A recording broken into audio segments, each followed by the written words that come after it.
तो hello everyone, मैं हूँ आशिका सिन्हा और स्वागत है आपका आज के इस वीडियो में, जहाँ पे हम लोग बात करेंगे जेएनवी क्लास 9th की कंप्लीट इन्फॉर्मेशन के बारे में।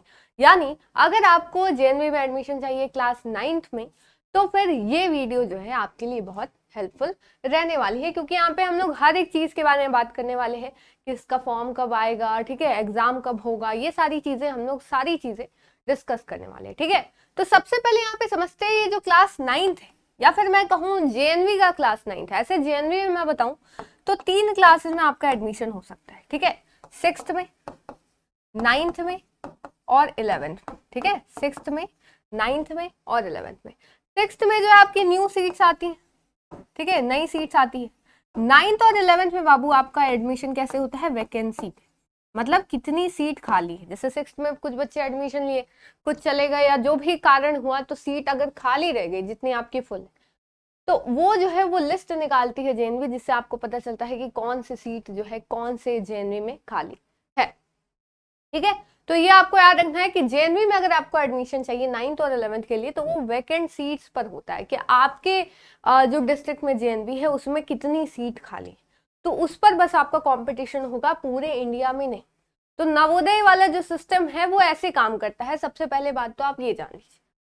फिर अगर बात करें तो 2 क्राइटेरिया आती है आपकी। ठीक है, 2 क्राइटेरिया आती है जहां पे आपको अगर एडमिशन चाहिए जेएनवी में, तो सबसे पहले तो आप जेएनवी एसटी पहले नहीं दिए जाने चाहिए इसी क्लास के लिए। जैसे आपको अगर 9th में चाहिए तो आपने 9th क्लास के लिए एक बार और जेएनवी एसटी नहीं जो है आप दे चुके हो तो ही सही होता है, क्योंकि फिर वो लोग अगर आपने फिर से दे दिया तो एडमिशन के टाइम पे वो आपको कैंसिल कर देंगे। ठीक है, आपका एडमिशन जो है वो कैंसिल हो जाएगा। तो जेएनवी एसटी आप एक ही बार दे सकते हैं किसी एक क्लास के लिए। ठीक है, तो 6 के लिए एक बार दे सकते हैं, 9th के लिए एक बार दे सकते हैं और 11th के लिए एक बार दे सकते हैं। दूसरा, आपका सेम रेसिडेंस होना चाहिए। ठीक है, आप वहीं के होने चाहिए, उसी डिस्ट्रिक्ट के होने चाहिए जिसमें आपको एडमिशन चाहिए। तो आपके डिस्ट्रिक्ट में जो जेएनवी है आप उसी में एडमिशन ले सकते हो, किसी और में नहीं, क्योंकि आपको रेसिडेंस सर्टिफिकेट भी देना होता है। ठीक है, तो ये चीज याद रखिएगा, ये 2 चीजें। अब हम लोग मेन जो इन्फॉर्मेशन है उस पर बात करते हैं कि एडमिशन प्रोसेस क्या है। सारी चीजों पे हम लोग बात करेंगे और आगे भी जो जो अपडेट्स आएंगे। जैसे अभी इसका फॉर्म नहीं आया है ना, 6th का आ गया है, 9th का भी नहीं आया है, तो उसमें टाइम है अभी। ठीक है, तो आप जैसे वो अक्टूबर तक चला जाता है उसमें अगर मैं बात करूँ तो आपको यहाँ क्या देखना है कि जेएनवी एसटी से ही एडमिशन होता है क्लास 9th में, और कोई अदर प्रोसीजर नहीं है। फिर बात करें तो सीबीएसई कंडक्ट करवाता है इसको। ठीक है, कौन कंडक्ट करवाता है, सीबीएसई। फिर आते कितने स्कूल्स है, तो टोटल 661 स्कूल्स है अलग अलग डिस्ट्रिक्ट में। तो उसमें आपको ये नहीं देखना कि अच्छा इतने सारे स्कूल है, आपको ध्यान देना है कि आपके डिस्ट्रिक्ट में जो स्कूल है जेएनवी का उसमें कितनी सीट आने वाली। ठीक है, अगर आप क्लास 9th में हो या फिर 11th में हो। आगे बात करते हैं तो इतने सारे स्कूल्स हैं, ठीक है, अलग अलग डिस्ट्रिक्ट्स में, आप इसको देख सकते हो। 6th के लिए ज्यादा जरूरी होता है क्योंकि उसमें एकदम न्यू सीट्स आती हैं। ठीक है, बाकी बात करें क्या यहाँ पे रिजर्वेशन है, तो बिल्कुल रिजर्वेशन यहाँ पे अलग अलग क्राइटेरिया में आता है। सबसे पहला आपका 75% रिजर्वेशन आरक्षण जो है वो रूरल कैंडिडेट्स यानी जो ग्रामीण इलाके के बच्चे हैं उनको मिलता है। ठीक है, ये ऐसा क्यों होता है, क्योंकि जेएनवी बना ही इस कारण से था कि रूरल जो स्टूडेंट्स है उनका अपलिफ्टमेंट हो सके, उनको जो है एजुकेशन प्रोवाइड किया जा सके। तो इसीलिए जो 75% बाबू आपकी सीट है, मान लेते हैं अगर 100 सीट्स है, ठीक है, जो काफी ज्यादा बोल लिया मैंने अगर किसी जेएनवी में, तो 75 सीट जो है वो किसके लिए होंगी, रूरल स्टूडेंट्स के लिए होंगी, और बाकी जो 25 है वो अर्बन सीट्स की। तो आप बोलोगे कि ये कैसे डिसाइड होगा, तो जब आप फॉर्म भरोगे ना तो वहां पे आपसे पूछता है कि आपका स्कूल रूरल एरिया में है, अर्बन एरिया में है, क्या है। तो अगर रूरल में कोई तीनों आपके होने चाहिए, बाकी जो भी क्लासेस आते हैं आपके 5, 6, 7, 8 सारे स्कूल्स आपके किस में होने चाहिए, इसी में होने चाहिए, और रूरल में, तभी आपको रूरल स्टूडेंट जो है माना जाएगा, नहीं तो आप अर्बन स्टूडेंट कहलाएंगे, तो आप रिजर्वेशन में नहीं आओगे। ठीक है, फिर 1/3 of seats are reserve for girl student. ठीक है, लड़कियों के लिए जो है 1/3 सीट्स रिजर्व होती हैं। 3% सीट्स डिसेबल चिल्ड्रन के लिए होते हैं, और कैटेगरी बेस्ड रिजर्वेशन भी होता है यहाँ पे। ठीक है, तो वही जो जनरल, फिर ओबीसी के लिए 27%, तो जितने भी सीट्स आए आपकी उस हिसाब से यहाँ पे डिवीजन कर लिया जाता है। आगे बात करते हैं, आगे आपका फी स्ट्रक्चर क्या है, तो रजिस्ट्रेशन जब आप फॉर्म भरोगे तब आपको बिल्कुल भी फी देना ही नहीं। ठीक है, फी तो लगता ही नहीं। जब आप फॉर्म भरोगे। तो ऐसे ही फ्री ऑफ कॉस्ट है, भर सकते हो, चाहे आप लड़के हो लड़की हो, कैटेगरी कुछ भी हो, फी नहीं लगेगा आपका। बाकी अगर बात करें, अगर आप 6 में एडमिशन ले लेते हो ना, अगर आप 6th में एडमिशन लेते हो तब भी कोई फी आपसे नहीं लगती, ठीक है, तब भी कोई फी आपसे नहीं लगती। अब तो 9th में चले जाओगे तब लगी।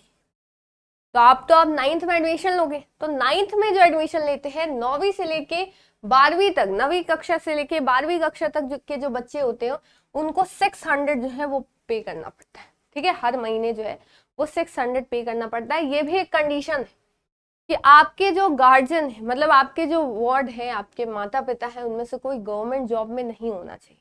अगर आपके माता पिता में से कोई गवर्नमेंट जॉब में है तो उनको 1500 देना पड़ेगा, ठीक है, 1500 देना पड़ता है।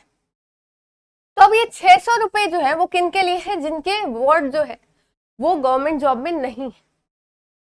अब क्या है, एक और चीज, 3 चीज और ध्यान रखना है। अगर आप SC कैटेगरी में हो, ST कैटेगरी में हो, या फिर गर्ल्स जो लड़कियां हैं, उनके लिए 0 रुपए फी लगती है, ठीक है, कोई भी पैसा उनसे नहीं लिया जाता लड़कियों से।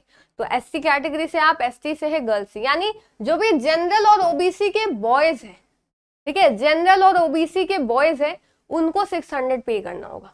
और उसमें भी अगर गवर्नमेंट जॉब है, ठीक है, गवर्नमेंट एम्प्लॉय है आपके जो वार्ड है वो, तो फिर आपको 1500 पे करना होगा। यानी फी जो है वो किसको पे करनी है, सिर्फ जनरल के बॉयज और OBC कैटेगरी में जो बॉयज आते हैं उन्हीं को फी पे करनी है, या तो 600 अगर कोई गवर्नमेंट जॉब में नहीं है तो, या फिर 1500 अगर गवर्नमेंट जॉब में है तो। फिर भी आप देखो तो बहुत मिनिमल फीस, ठीक है, आप ऐसे देखोगे तो 2000 से 2500 के बीच में फी लग ही जाती है 9th क्लास के बाद, अगर आप एक नॉर्मल CBSE स्कूल में भी पढ़ रहे हो तो ये काफी ज्यादा कम है। और लड़कियों की तो लगती ही नहीं है, तो उनके लिए और ज्यादा अच्छा है ना। फिर आगे आगे इसके एग्जाम पैटर्न के बारे में बात करते हैं कि आप JNV ST एग्जाम में क्या पढ़ के जाएंगे, कितने क्वेश्चंस आते हैं, कैसे आते हैं। तो मैं बता दूं यहाँ पे कितने, आप पहले तो ये जान लो, इंग्लिश, हिंदी, जनरल साइंस आपके 4 सेक्शंस आते हैं, ठीक है, 4 सेक्शंस आते हैं। 15 से आपका हिंदी और इंग्लिश आता है, जनरल साइंस आपका 35 आता है, और मैथमेटिक्स भी आपका 35 क्वेश्चंस आते हैं, ठीक है, इसको याद रखिएगा। हर एक क्वेश्चन आपका बाबू 1 मार्क का होता है, ठीक है, 1 मार्क का, OMR बेस्ड होगा, ठीक है, ऑफलाइन होगा आपका OMR वाला, जिसमें आपको फिल करना होगा, जैसे 6th में होता है, 9th में होता है, 11th में होता है, सब में वैसा ही होता है। तो OMR आपको फिल करने होंगे। 35 क्वेश्चन आपका जनरल साइंस से, मैथमेटिक्स से भी 35 क्वेश्चन, यानी ज्यादा वेटेज इनका है, ठीक है। टोटल आपके 100 क्वेश्चन हो गए, तो 15-15 30 और 35-35 70, 70 और 30 100 हो गए। तो आपका उतना ही मार्क्स का होता है, ठीक है। तो 100 मार्क्स में आप कितना स्कोर करते हो उसके ऊपर डिपेंड करता है कि क्या आपका ये होगा, ठीक है। चलिए आगे बात करते हैं। आगे इसके सिलेबस पे आए तो आपके 4 सेक्शन है टोटल। तो मैथमेटिक्स की बात करें तो जो आपका क्लास 8 वाला लेवल होता है मैथ्स का, ठीक है, क्लास 8 अगर आप अच्छे से पढ़ लेते हो तो बहुत सही होता है। जैसे जितने भी चैप्टर्स है आपके, rational numbers, cube and cube roots, direct and inverse proportions, exponents and powers, square and square roots, linear equations in one variable, algebraic expressions and identities including factorisation, जो फैक्टराइजेशन आपका 8th में introduce किया जाता है, वो वाली चीज।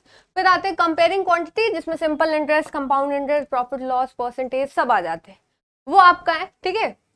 फिर आता है data handling, understanding coordinators, mensuration, ये सारे चैप्टर्स जो है आपके मैथ से आते हैं। इंग्लिश की बात करें तो comprehension, word and sentence, rearranging jumbled words, structure, spelling, modal auxiliary, ये सारे, tense, degree of comparison, preposition, reported speech, passivation, ठीक है। तो ये सब आपसे आता है। हिंदी में आप देखो तो वर्ण विचार, पर्याय विलोम, शब्द विवेक, शब्द भेद, अशुद्ध वाक्यों को शुद्ध करना, मुहावरा, पद भेद, लोकोक्ति, पद परिचय, ये सब आपका पूछा जाता है। साइंस में जितने भी आपके एनसीईआरटी के चैप्टर है, ठीक है, सोशल साइंस तो 9th में नहीं पूछता आपको, लेकिन 11th में पूछता है। तो जो भी सोशल साइंस हो, चाहे वो आपका जहां भी आए, या फिर साइंस जहां भी आए, वहां आपको एनसीईआरटी ही फॉलो करनी, ठीक है। तो जितने भी आपके एनसीईआरटी के चैप्टर है, crop production management, microorganism, food preservation, materials, coal and petroleum, combustion and flame, conservation of plants and animals, reproduction, reaching the age of adolescence, force and pressure, ये सब जितने भी आपके चैप्टर, ठीक है, solar system, right, electric current, friction, sound, ये सब जो है आपके पूछे जाते हैं, ठीक है। अब यहाँ पे एक सवाल आता है, तो सिलेबस तो आपको पता चल गया कि आपको अपने क्लास 8 वाला ही पढ़ना है, ठीक है। मैथमेटिक्स का हो गया, साइंस का हो गया, वो आपको क्लास 8 का पढ़ना है। इंग्लिश हिंदी आपको ग्रामर पे जो है ज़्यादा फोकस करना है। ये सारी चीज़ें हो गई।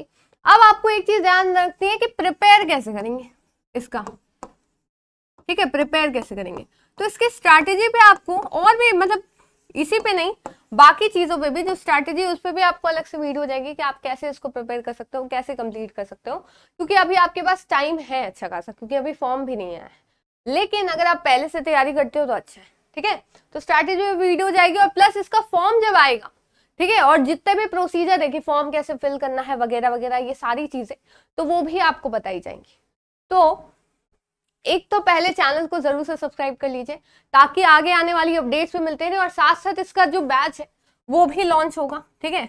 हम लोग आपको एक एक चीज है, सारी चीज, चाहे वो 6th के लिए हो, चाहे वो 9th के लिए हो, चाहे आप किसी में भी हो, 6th में हो, 9th में हो, 11th में हो, मतलब उसकी तैयारी कर रहे हो, तो सभी के लिए जो है यहाँ पे आपको तैयारी अच्छे से करवाई जाएगी। सिर्फ बैच में नहीं, आपके यूट्यूब पे भी फ्री क्लासेस चलेंगे ताकि आपकी सारी तैयारी अच्छे से हो सके, ठीक है। तो सबसे पहले चैनल को सब्सक्राइब कर लीजिए ताकि सारी अपडेट्स आपको मिलते रहे, सारी इंफॉर्मेशन मिलती रहे। फॉर्म आएगा तो कैसे फिल्म करना है, रिजल्ट के बाद क्या होगा वगैरह वगैरह, है ना, ये सारी चीज।